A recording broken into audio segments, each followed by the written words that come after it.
Well. So looks like finally Samsung have heard us. Oh wait, I'm just talking about the Galaxy S20 FE, the phone I've been talking about for a few weeks already.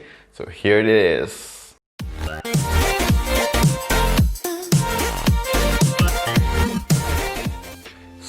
Boom! So here is the Galaxy S20 FE, and why this is so special, we're going to talk about it in a bit. But here is the phone, and in the same fashion as the Galaxy Note 20 Ultra, there isn't any case that comes with this phone.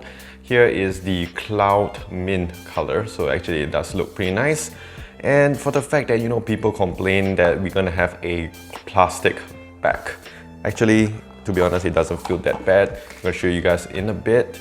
Here you get your stuff. Normally you have your case inside, but today we do not have a case because Samsung decided to go ultra budget and decided to go kind of eco-friendly to reduce any wastage. So somehow they reduced that.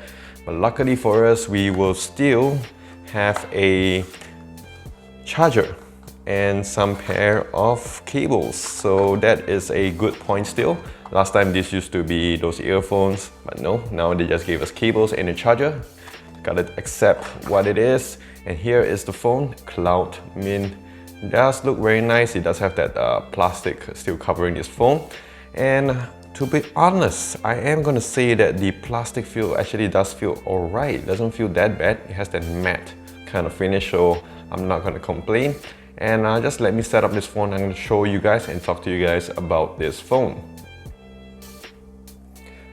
Alright, so we already have set up this phone, and basically this phone is nothing much different compared to what you're gonna get from the S20 series or Note 20 series. It's basically the same, but basically this is the fan edition.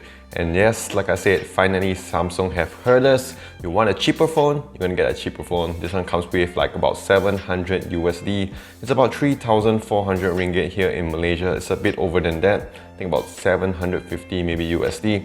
But more importantly, this one finally comes with a Snapdragon 865.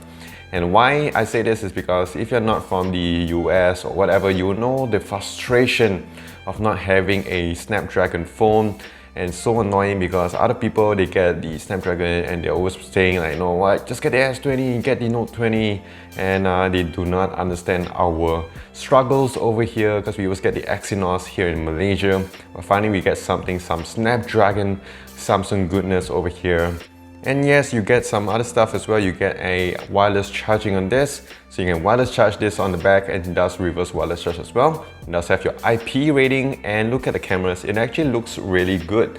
I would say the camera layout actually is very similar to the Galaxy Note 20, Note 20 Ultra. It's a bit better compared to the Galaxy S20 series. If I got the chance to compare it, I'll compare it for you guys. But for what it is now, it actually looks really good.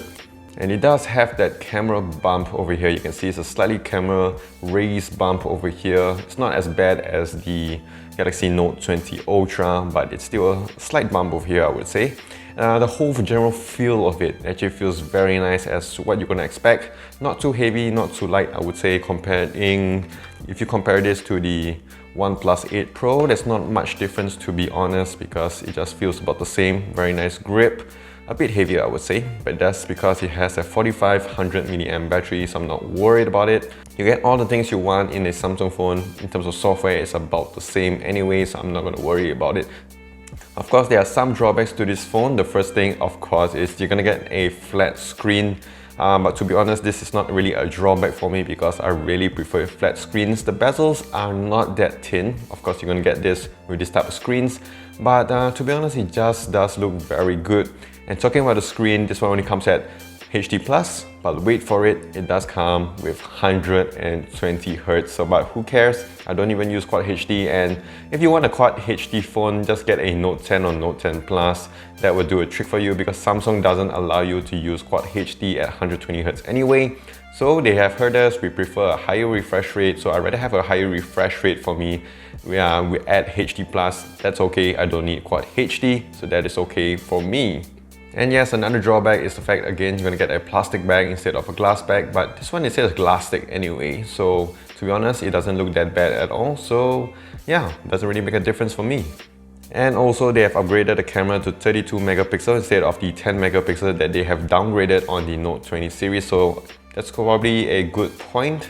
And other stuff you're gonna get as well, you're gonna get Samsung Pay, you're gonna get Samsung Wireless DeX mode, so everything you want in the S20 series you will be getting with the S20 FE. So I'm really excited to review this phone for you guys, do a lot of tests, a lot of speed tests to compare this phone, because finally it does have that Snapdragon 865 processor. Finally, you can, challenge the OnePlus 8 Pro I have over here. And let's see if it's really that good, if that long-awaited feature of that Snapdragon really does make a difference in this phone over here, which I feel the S20 Plus, it kind of missed that mark, but hopefully now with this phone, it will hit that mark. So I really am pretty excited for this phone.